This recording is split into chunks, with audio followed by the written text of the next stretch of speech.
Okay, everybody, this is going to be hopefully a very fast video because I want to make this as easy as possible and not overcomplicate things. So this is basically a how-to on how to get your email set up properly, and it's kind of going to be giving you a best practice tutorial. What we recommend you do. All right, first of all, you can do nothing. You can just literally leave the email address to whatever you want, whatever you signed up with. And it's going to send out through our SMTP server, our relay. It's going to add a sender header. It's going to add emails that GoToMyAccounts as a sender address. It's not going to show as the from address, but it's a sender address. So on some email clients, it might say something like sent on behalf of or something like that. I forgot the exact wording. And so that's probably not very desirable. You probably just want to you don't want people wondering like why is it being sent through a different service or through a different email address. Okay, so it's recommended. The best thing you can do is going to be to set up your domain keys, set up a DNS entry for domain keys and your SPF record that goes with that. The next best thing, or even better maybe for some people, is to send through your own SMTP server or service.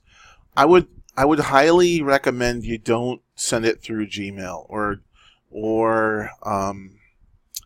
Office 365 or anything like that. What I would do is if you just really want to have control over this and have it go through your own SMTP service, is I would sign up for SendGrid or any of the variants of SendGrid.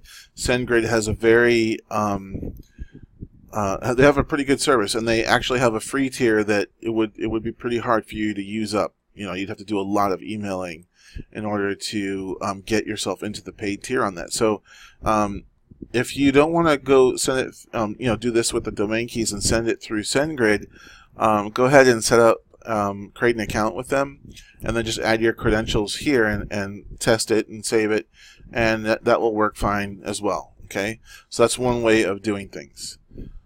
All right, so the next one, the other recommended thing is to set up something called domain keys, and that uses your DNS to validate. We're going to create basically a public key, and we're going to save it in your DNS. And then you're going to send, when this thing sends out emails, the receiving server is going to check that hash. It's going to check that that public key to see if it matches. And that's how they know that it's a valid sender. All right? It's really the best way to go. Even if you're using SendGrid, you should probably set that up.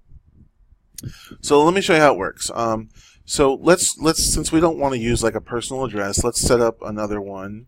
Let's set up, let's do admin at, I'm going to use a domain I have control over so that we can just prove this works. I'm going to set up this under GTMAsys.net. Alright, there we go.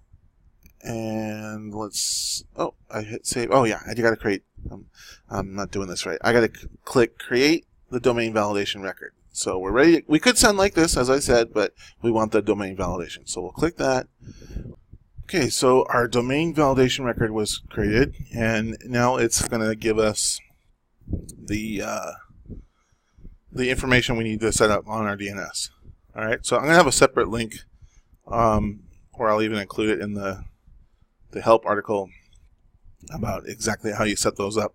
So what I'm going to do right now, so I don't because it's different on every domain registry how to set up the DNS. So I'm going to just pause the video for right now because I'm going to add these three items to the DNS for GTMAsys.net. So I'll be right back. Okay, I just paused this, and it just took me less than a minute to do that. I just created these records. I'm going to click this check DNS settings to make sure they check out. You have to do this. You have to set this, otherwise the server never does its check. You got to click this to check it and make sure that you get a validation back. Okay, so it's good. Everything came back fine. Return path, the CNAME for that. This one is optional. So actually, if this one is not set or it's missing, it will still say valid here, but this will just be kind of grayed out. So don't worry about that. Unless, I mean, it's preferred. If you set it up, it's better. It helps delivery. Ensure delivery. So that's done. So with this green and valid, it means that I can send emails now, and it's going to be able to send it from my address. I don't need to put it will not attach a sender header or anything like that. It's going to come directly from that sender address. So let's just do a test. I'm going to do it to this test account, this test Gmail account. Prove that it does work. So we send it. Let me go to the emails tab and just make sure that it went. Okay, that went out. And it went to Gmail, no errors. So let's look at that. There it is. And there's our email. If we go, the nice thing I like about testing with this test account, this Gmail account, is I can click here and look at show original. This will show the email headers. You can also do it with Outlook. There's ways to do that.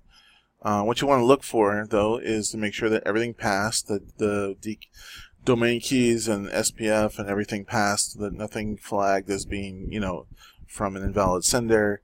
And you're looking right here, you want to make sure that DKIM signature came through in the header.